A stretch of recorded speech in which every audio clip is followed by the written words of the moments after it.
It was a crazy time. What else?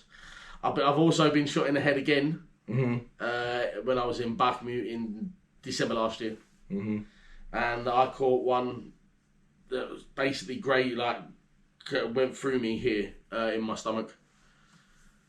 I also got that while trying to get away from the enemy. That's a crazy story. I'm sure we'll get into that at some point. And I dislocated my left shoulder. That is also involved in the head belly story, and we'll probably get into that. Yeah. So yeah, I got shot through the glove as well. I've got a mark on my hand there from where it's burnt through my hand. Didn't you get like clipped with a 5.45 round too? Yeah, that was the belly one. Man. Oh yeah, that was the belly. Yeah. That just like skinned you though, right? Like... Yeah, basically it sort of went in and out. So there was like a chunk, like missing out of my belly. So like as I'm like, because we was heavily under attack and I was staying low to the ground as I can so I could get to the next position. And I think it was when I turned that I got up and turned. And that's when it happened. But yeah, I didn't feel it. The adrenaline was wild. Yeah.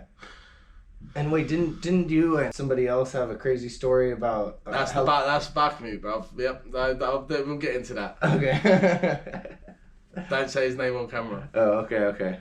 We'll cut that part out, I guess. Yeah. But it was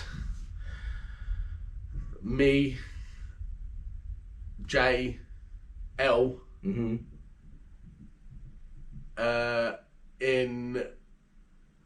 fighting in Bakhmut. We was there for a bit. We was there visiting people that we had trained in the previous time, and well, shit got real. Yeah. Jay ended up getting shot in the helmet, and his plate caught one in his chest. L got out. Quite luckily, because I covered them when they upped and left, giving them adequate space so that I can then get up and start to move myself. I ended up going the opposite side of the wood line, and there was two BMP2s standing there looking at me, and they're big old armoured vehicles. 50 caliber machine guns on the top of them. So they started firing at me and I had to jump into a foxhole. I got injured then too. So what did people here in Ukraine think when you showed up, guy missing his forearm from Afghanistan? I don't know.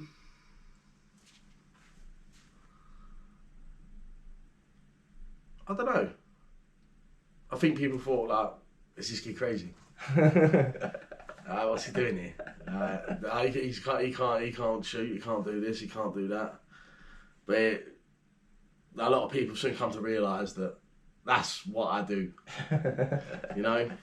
And when you come from groups of experienced soldiers and you help them with whatever you do, whether it be a little bit of training in something that you're better at, or giving them full understanding on how the rifle works because you studied it, you know exactly what it is, you know what to do with it, and how to make it most effective.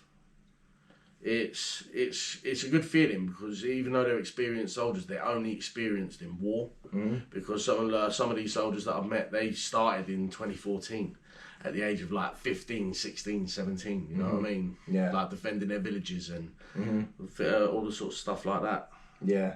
And if you can give them just the tiniest bit of knowledge because you know it and they don't, then, you know what I mean? If that saved his life or he's shown someone else and it saved their life, it's got to be worth doing.